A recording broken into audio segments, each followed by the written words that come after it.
महादेव, मेरे स्वामी, आप मेरे बिना कैसे रहेंगे? मैं नहीं रहूंगी तो इन पौधों का ध्यान कौन रखेगा? आपके लिए अपने हाथों से भोजन बनाना मेरे लिए किसी साधना से कम नहीं था महादेव। अब कौन करेगा आपकी ये सेवा? आपके इस पूजा स्थल को नित्य मैं अपने हाथों से सजाती थी। अब ये कार्य कौन करेगा महादेव?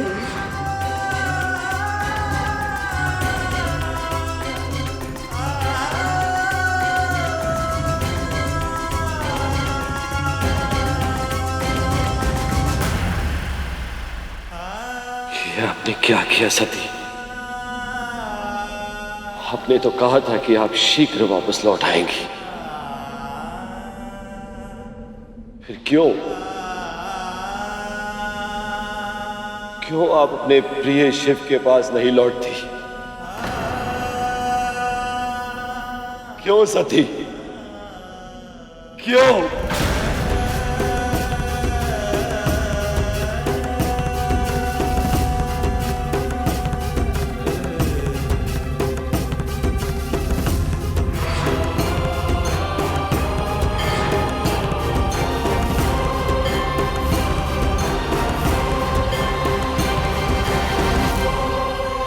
दोष दक्ष का है प्रभु, आपका इतना अपमान किया उसने,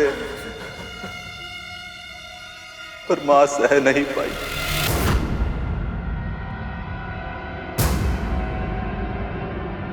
हाँ प्रभु, जब उसने हमें श्राप दिया हम चुप रहे थे। जब उसने आपको श्राप दिया था हम फिर भी अपनी मर्यादा का पालन करते रहे, और अब उसने हमारी मां को छीना है प्रभु।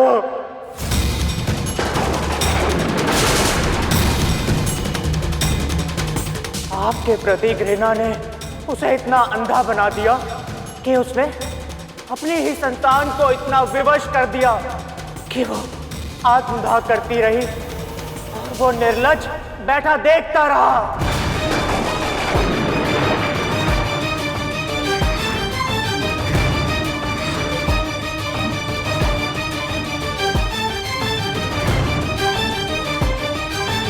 उस अपराधी के दुष्कर्मों का दंड अवश्य मिलेगा।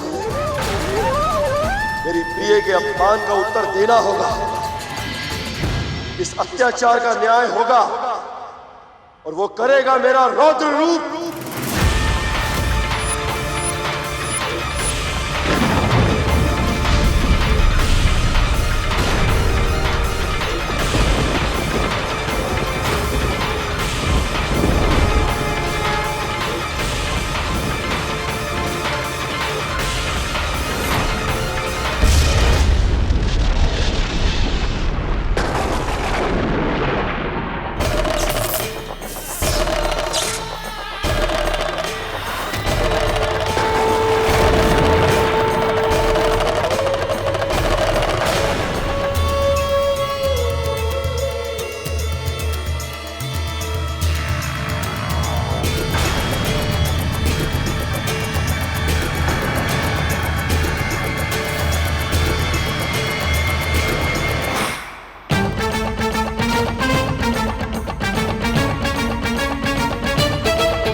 वीरभद्र, भद्रकाली,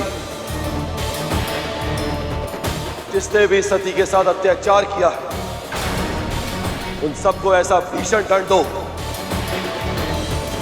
ये आकाश भी सिहर उठे, धरती कांप जाए और ये ब्रह्मांड डोल उठे और वो अभिमानी संसार के लिए एक उदाहरण बन जाए। जाओ, प्रतिशोध लो।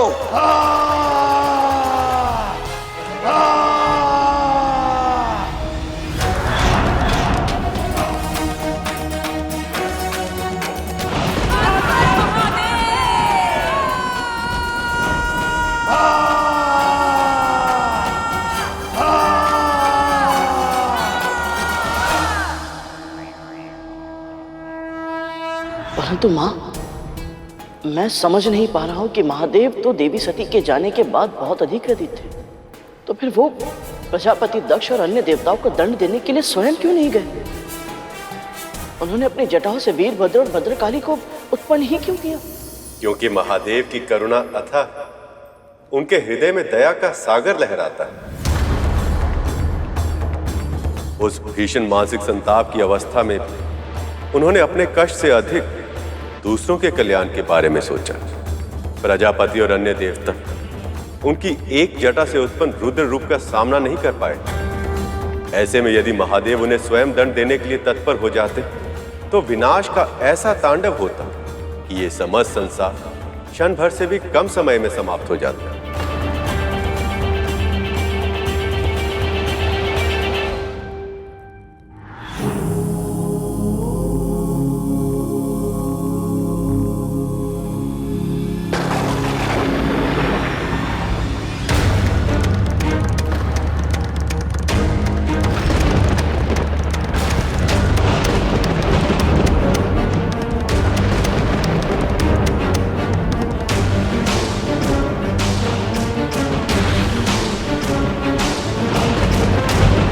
ये तो अपशकुन है, बहुत अशुभ है ये।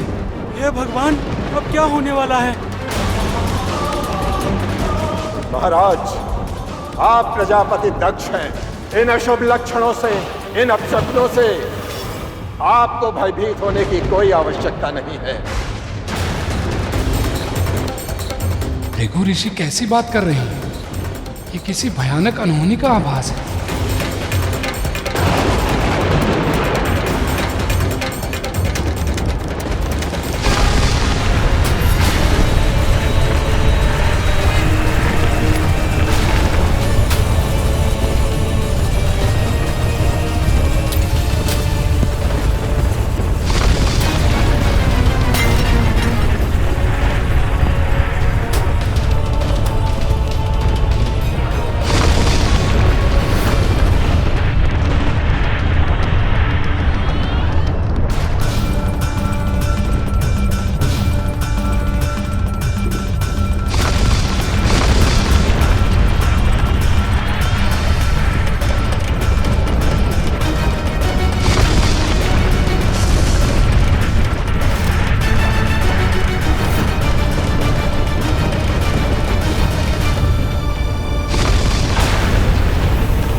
और ऋषिगण भय से व्याकुल हैं। इनके भय को शांत करने का सिर्फ एक ही उपाय है।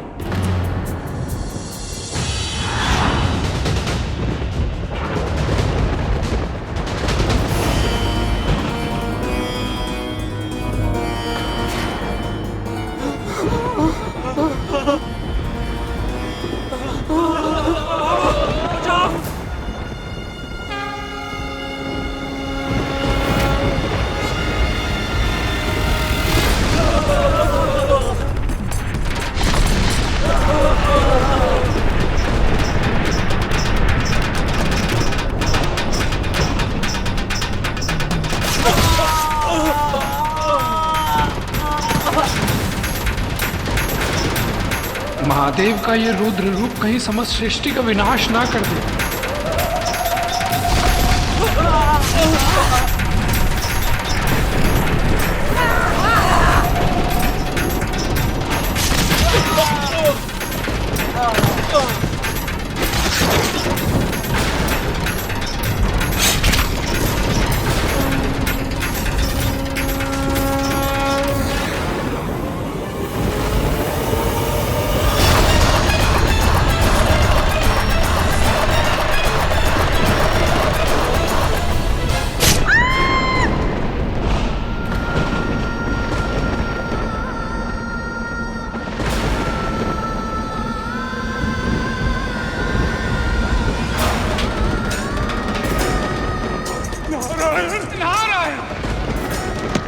देवी सरस्वती, अपने आप को ज्ञान की देवी मानती है ना आप?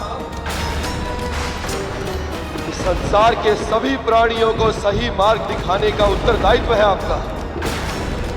उसके पश्चात भी आपने इन पापियों का साथ दिया। ये अपमान पर्याप्त नहीं है, आपको इसका अधिक कड़ा दंड मिलेगा।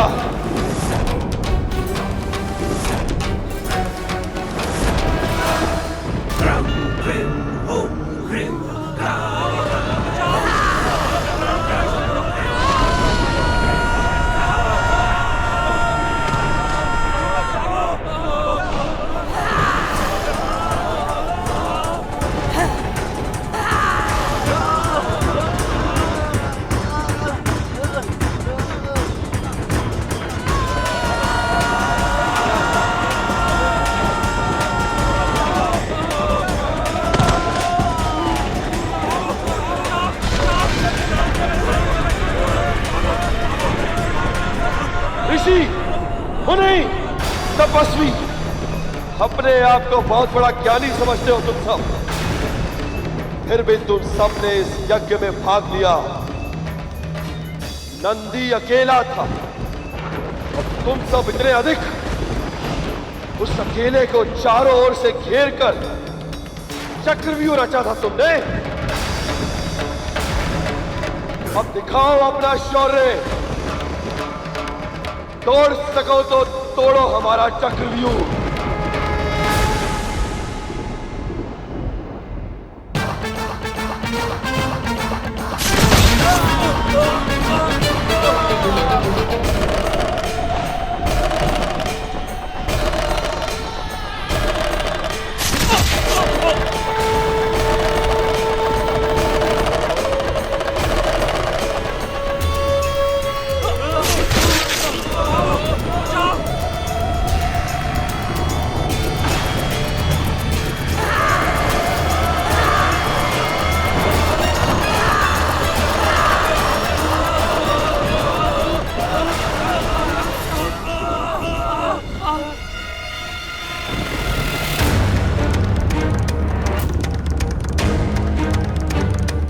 ये रक्त की वर्षा,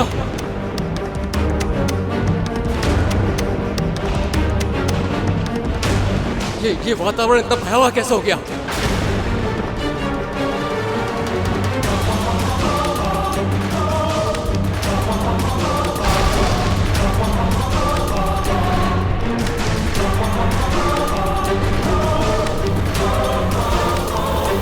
चंद्रदेव, महादेव ने तुझे अपने शीश पर बिठाया था। इतना बड़ा सम्मान दिया था और तूने क्या किया? महादेव का हृदय छल्ली कर दिया। धिक्कार है तुझ पर।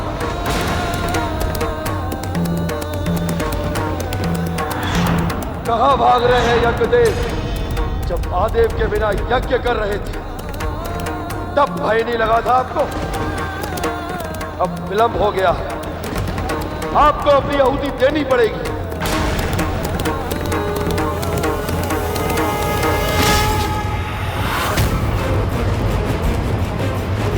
इतने सारे देवता मिलकर भी इन दोनों का सामना नहीं कर पा रहे। हे प्रभु, अब मैं क्या करूं? महर्षि भृगु, पुरोहित का कार्य होता है अपने यजमान को उचित अनुचित का भेद बताना, पर जो अधर्म करने के लिए उकसाए, महादेव के अपमान पर मौन हो जाए, वो पुरोहित नहीं पापी होता है। पापी।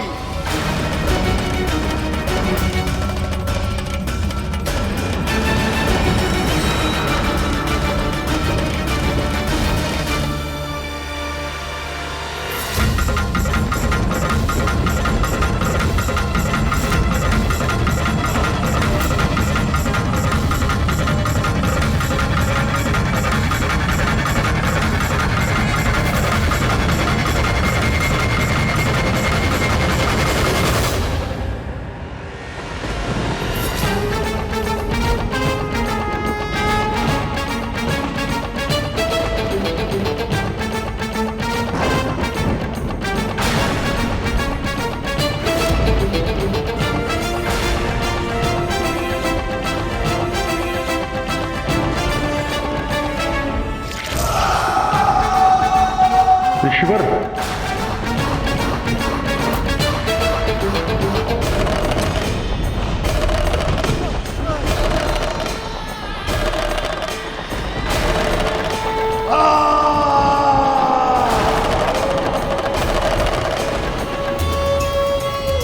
शिवद्रोही को दसों दिशाएं मिलकर भी आश्रय नहीं दे सकती दक्ष।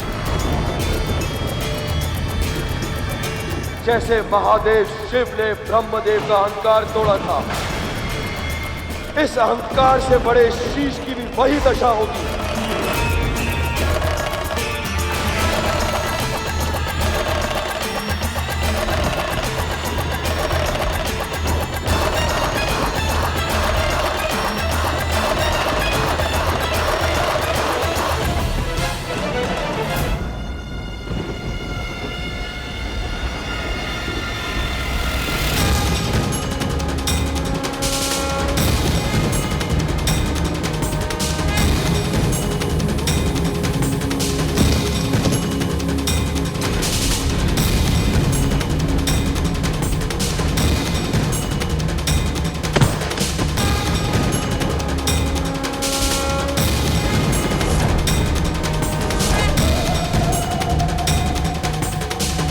Ah!